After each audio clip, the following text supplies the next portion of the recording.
ഇതൊന്നും ഇവിടെ പറ്റില്ല. എന്തമ്മ? ഇതൊന്നും ഇവിടെ പറ്റില്ല എന്ന്. പറ്റില്ല എന്ന് പറഞ്ഞാൽ ഞാൻ ചെയ്യുന്നതാണെങ്കിൽ ഇത് എന്റെ ജോലിയാണ്, അതെനിക്ക് എന്തായാലും ചെയ്യാതിരിക്കാൻ പറ്റില്ല.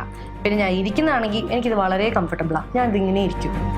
നീ ഇരിക്കുന്നത് നിൽക്കുന്നോന്നല്ല ഞാൻ പറഞ്ഞത്, നിന്റെ ഡ്രസ്സിന്റെ കാര്യമാ. ഡ്രസ്സോ? എന്താ ഇഷ്ടപ്പെട്ടില്ലേ? ഇതെനിക്ക് നിഖിൽ മേടിച്ചെന്നാ. അതെ, ഈ വീട്ടിലെ പെൺപിള്ളേരൊക്കെ അല്പം മാന്യമായിട്ടുള്ള ഡ്രസ്സ് ഇടണം, അല്ലാതെ. അമ്മ, ഈ മാന്യമായിട്ടുള്ള ഡ്രസ്സും മാന്യമല്ലാത്ത ഡ്രസ്സും എങ്ങനെ വ്യത്യാസം തിരിച്ചറിയുക? അതെ, നല്ല കുടുംബത്തിൽ പറഞ്ഞ പെൺപിള്ളേർക്കേ മാന്യതയെ കുറിച്ച് പറഞ്ഞു കൊടുക്കേണ്ട കാര്യമില്ല. ഞാൻ എന്റെ കുടുംബത്തിനാണ് പ്രത്യേകിച്ച് പ്രശ്നമുള്ളതായിട്ട് എനിക്ക് ഇന്നേ വരെ അറിയില്ല. മുതിർന്നവരെ നോക്കി തർക്കുത്തരം പറയുന്നത് നല്ല പെൺകുട്ടികൾ ചേർന്നതല്ല. അത് ഞാൻ നല്ല പെൺകുട്ടിയാന്ന് പറഞ്ഞില്ലല്ലോ, ഞാൻ കുറച്ച് ബാഡാ. എന്തായാലും ഈ ഡ്രസ്സ് ധരിച്ച് ഇവിടെ ഇരിക്കാൻ പാടില്ല. വേണമെങ്കിൽ അകത്ത് വരുന്നോ? ഞാൻ ഇവിടെ തന്നെ ഇരിക്കുള്ളൂ. ഓ വന്ന് ഇവിടെ വിളിച്ചോണ്ട് അകത്ത് പോ. അവളിട്ടിരിക്കുന്ന ഡ്രസ്സ് കണ്ട കുടുംബത്തിൽ പറഞ്ഞ പെണ്ണുങ്ങൾ ഇടുന്ന ഡ്രസ്സാണോ അവൾ ഇട്ടിരിക്കുന്നത്? ഈ ഉമ്മറത്ത് വന്നിരിക്കുന്നത് ആരെങ്കിലും വന്ന് കണ്ടോണ്ട് വന്നാലാ? നിഖിൽ, ഞാൻ ഇതിനകത്തോട്ട് പോകുന്നത് ഈ ഡ്രസ്സിന് എന്താ കുഴപ്പം? പിന്നെ നീ തന്നെ ഇത് മേടിച്ചെന്നേ. ഇവിടെ വീട്ടിൽ ഇവിടെ അനുസരണ പഠിപ്പിച്ചില്ലേടാ? തന്നെയാ നീ അകത്തോട്ടോ, അല്ലെങ്കിൽ നീ ചേഞ്ച് ചെയ്തിട്ട് വാ. ഇത് സമയത്താണോ ചവിട്ടി തള്ളിട്ട് പോടി അമ്മ? എന്തു ആമ ഇതൊക്കെ? ഇത് ഞാൻ അങ്ങോട്ടാ ചോദിക്കണ്ടേ, എന്താ ഇതൊക്കെ? അമ്മ, ആ ഡ്രസ്സിന് ഇപ്പൊ എന്താ കുഴപ്പം? എന്താ കുഴപ്പമെന്നോ? നിന്നോട് ആരാടാ അവൾക്ക് ഇങ്ങനെയുള്ള ഡ്രസ്സ് മേടിച്ചു കൊടുക്കാൻ പറഞ്ഞത്? അമ്മ, ഇത് എനിക്ക് അവൾക്ക് ഒരുപാട് ഇഷ്ടപ്പെട്ട് മേടിച്ച ഡ്രസ്സാ. എന്നാ പിന്നെ നീ നിന്റെ അനിയത്തിക്ക് മേടിച്ചു കൊടുക്കും ഇങ്ങനത്തെ ഡ്രസ്സ്? നിക്ക് ഇഷ്ടമാണെങ്കിൽ ഞാൻ മേടിച്ചു കൊടുക്കും, അതിനെന്താ? ആഹാ, എന്നാ ഒന്ന് കാണണമല്ലോ. നിങ്ങളുടെ ബാംഗ്ലൂർ ഇതൊക്കെ പറ്റുമായിരിക്കും, ഇവിടെ നടക്കൂല. എന്റെ വീട് ഞാൻ സമ്മതിക്കൂല, നടത്തൂല്ല. ഷോ കണ്ടോടെ ഉള്ള അഹങ്കാരം തന്നെ. ഓ, അവളെ നോക്കിയപ്പോ നീ അങ്ങ് ഇല്ലാണ്ടായിപ്പോയി അല്ലേ? എടാ, ആണുങ്ങളായാലേ കുറച്ച് തന്റെ ഇടം വേണോടാ. ഒന്ന് മിണ്ടായിരിക്കോ പ്ലീസ്? അപ്പോഴും അവൻ എന്നെ വായടപ്പിക്കാനാ നോക്കുന്നത്, അവളെ പറഞ്ഞ് മനസ്സിലാക്കുന്നില്ല അവൻ. അമ്മ ഒന്നകത്തോ, ഞാൻ അവളെ കാര്യങ്ങൾ പറഞ്ഞ് മനസ്സിലാക്കിക്കോളാം. അതെ, ഇതിനൊരു തീരുമാനം ഉണ്ടാകാതെ ഞാനിവിടെ തരങ്ങൂല. ആഹാ, ഞാനിവിടെ എന്നാലേ ശരിയാവത്തില്ലേ. ഷോ പാവം എന്റെ മോൻ, അതെന്തോരം മാനസിക സംഘർഷം അനുഭവിക്കുന്നുണ്ടാവും. എങ്ങനെയാ ഇങ്ങനത്തെ ഓരോന്ന് വന്നു കയറിയാലുണ്ടല്ലോ കുടുംബം കൊള്ളം തോണ്ടൂലേ? അതെ, ഒരു അപേക്ഷയുണ്ട്. ഒരു മോളെ ഞാൻ വളർത്തുന്നുണ്ട്, നീക കൂടെ അതിനെ നശിപ്പിക്കാതിരുന്നാ മതി. അല്ല പിന്നെ ചെറുക്കനെ ഞാൻ പോയി നോക്കട്ടെ.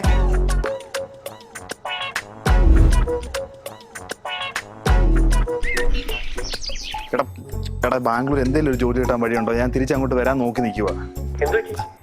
എടാ, ഞാൻ അവളെ വിളിച്ചോണ്ട് ഇവിടെ വന്നു. ഈ അമ്മയാണെങ്കിൽ ഇവിടെ വൻ സീനാ, ഒരു സ്വസ്ഥതയില്ല. എന്തെങ്കിലും ചെയ്യാൻ പറ്റുമോ? അത്യാവശ്യം ഒരു ജോലിയും വേണം, സ്റ്റേയും വേണം.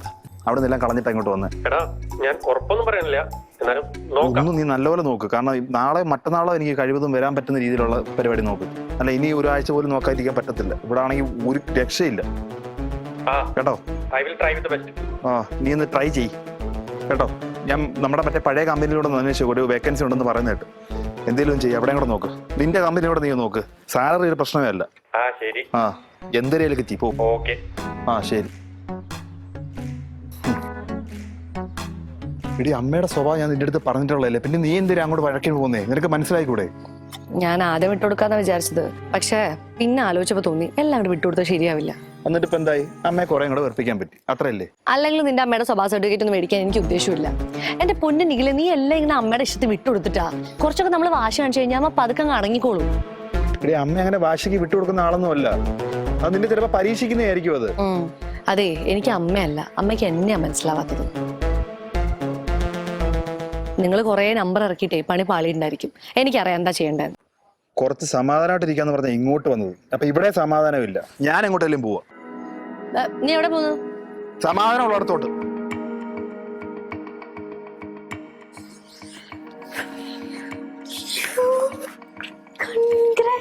എന്തായിരുന്നു ഇവിടെ? ഞാൻ ആദ്യമായിട്ട് അമ്മ ഇങ്ങനെ തോറ്റു കാണുന്നത്. എന്താണ് നീ? ഇനി നിങ്ങളെ അമ്മയെ കാണാൻ കിടക്കുന്നതേ ഉള്ളൂ. കണ്ടാ മതി. നിനക്കിവിടെ ഭയങ്കര റെസ്ട്രിക്ഷൻസ് ആണല്ലേ?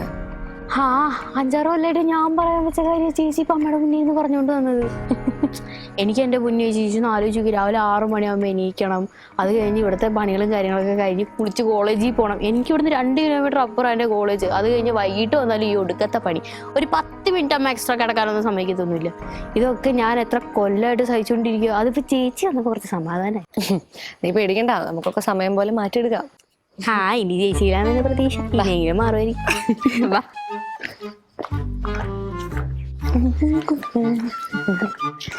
എന്റെ സുമതി അമ്മയെ മടുത്ത് കുടുംബം നശിച്ച് സമാധാനക്കേടായി. അതേന്നേ, ആരോട് പറയാനാ? നശിച്ചില്ലേ? ആ എന്നാ കൊണ്ടുവന്നപ്പോ നല്ലൊരെണ്ണത്തിനെ കൊണ്ടുവന്നോ? അയ്യോ അയ്യോ, എന്റെ മോനെന്നാ പറ്റി? എന്താ ചേടാ? ബൈക്കിൽ നിന്ന് വീണതാ. എടാ നിനക്ക് വേറെ വല്ലതും പറ്റിയാ? ഇല്ല, കുഴപ്പമൊന്നുമില്ല. ഒന്ന് കൈ ഒന്ന് ഇടിച്ചാ വീണത്. കുഴപ്പമൊന്നുമില്ല, ഉളുക്കേ ഉള്ളൂ. എന്റെ മോന് മാത്രം എന്താ ഇങ്ങനെയൊക്കെ സംഭവിക്കുന്നു? അമ്മ, ഇതൊന്ന് ചെറുതായിട്ട് വണ്ടി നിന്ന് ചരിഞ്ഞതേ ഉള്ളൂ. എടാ, വണ്ടിയിൽ നിന്ന് വീണതൊക്കെ ചെറിയ കാര്യമാണോടാ? അതെ, നിന്റെ സമയം ഒട്ടും ശരിയല്ല. എന്റെ സമയത്തിന് കുഴപ്പമൊന്നുമില്ല, ഒന്ന് വണ്ടിയിൽ നിന്ന് വീണ അത്രേ ഉള്ളൂ. ഇല്ല അതൊന്നുമല്ല. ജോലി പോയി വീട്ടുകാർ നാട്ടുകാർ അറിയുന്ന ഒരു പെണ്ണിനെ കൊണ്ടുവന്ന് ഇതിപ്പോ വണ്ടിയിൽ നിന്ന് വീണ്. എന്തൊക്കെ കഷ്ടമല്ലാവോ? ജോലി പോയതല്ല, ഞാൻ കളഞ്ഞതല്ലേ. എടാ, ജോലി കളയാനൊക്കെ നിന്റെ മനസ്സിൽ തോന്നിപ്പിച്ചില്ലേ? അത് തന്നെ കാര്യം. ആ അമ്മ, ഒന്നാതെ എനിക്ക് നല്ല തലവേദന, അതിനോട് മനസ്സും കൂടെ വേദനിപ്പിക്കല്ലേ. കഷ്ടമുണ്ട്. ഇതെന്താ പറ്റിയേ? നീ എന്ത് പറ്റാനാ ഇത് കൂടുതല്? എന്താ പറ്റിയെന്ന് പറ. ബൈക്കിൽ നിന്ന് ചരിഞ്ഞതാ, കുഴപ്പമൊന്നുമില്ല. ഹോസ്പിറ്റലിൽ പോയി. അപ്പൊ എന്റെ അടുത്ത് എന്താ പറയാ? ഞാൻ അങ്ങനെ വിളിച്ചു പറയാൻ വേണ്ടി ഒന്നുമില്ല. ഞാൻ ഹോസ്പിറ്റലിൽ പോയി, സ്കാനിങ് ഒക്കെ ചെയ്ത് ചെക്കപ്പ് ചെയ്തു. കുഴപ്പമൊന്നുമില്ല. ട്രീറ്റ്മെന്റ് ചെയ്തിട്ടാ വരുന്നേ. നല്ലോണം വേദനയുണ്ടോ? ചെറുതായിട്ട് തലയ്ക്കും കൈക്കും ഒക്കെ വേദനയുണ്ട്. എന്റെ മോനെ ഈ ഗതിയിലാക്കിയപ്പോ നിനക്ക് സമാധാനമായല്ലോ. അമ്മയൊന്ന് ഞാൻ പറയാനുള്ളത് പറയും. ഇവള് നിന്റെ ജീവിതത്തിൽ വന്നു കയറിയതിന് ശേഷമാണ് നിനക്ക് ഇത്രയും കഷ്ടപ്പാടുകൾ വന്നത്. അമ്മ, അവള് കാരണമുള്ള പ്രശ്നം ഞാൻ സഹിച്ചോളാം, കുഴപ്പമൊന്നുമില്ല. അത് നീ മാത്രം പറഞ്ഞാ മതിയാ? പിന്നെ 10 മാസം ചുവന്ന് പ്രസവിച്ച അമ്മയാണ് ഞാൻ. നിനക്ക് വേദനിച്ച എനിക്ക് വേദനിക്കും. എനിക്ക് ഒരു വേദനയില്ല, സന്തോഷം മാത്രമേ ഉള്ളൂ. അയ്യോ,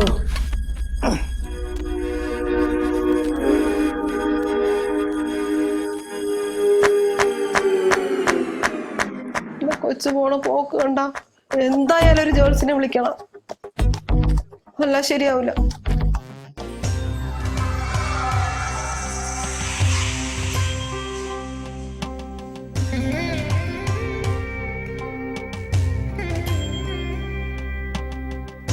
പ്രശ്നമാണല്ലോ.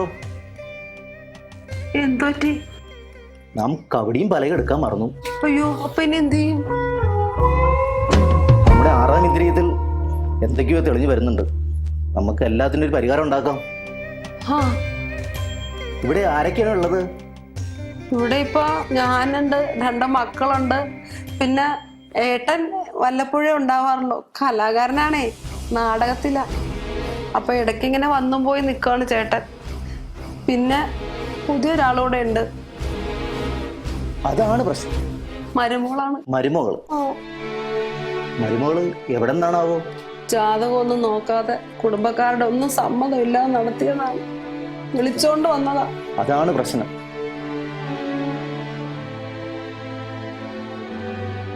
ചൊവ്വാദോഷമുള്ള പെണ്ണ. വേഴം വെള്ളിയിൽ മറഞ്ഞിരിക്കുന്നു. വെറുതെ അല്ല, അതാണ് കാര്യം.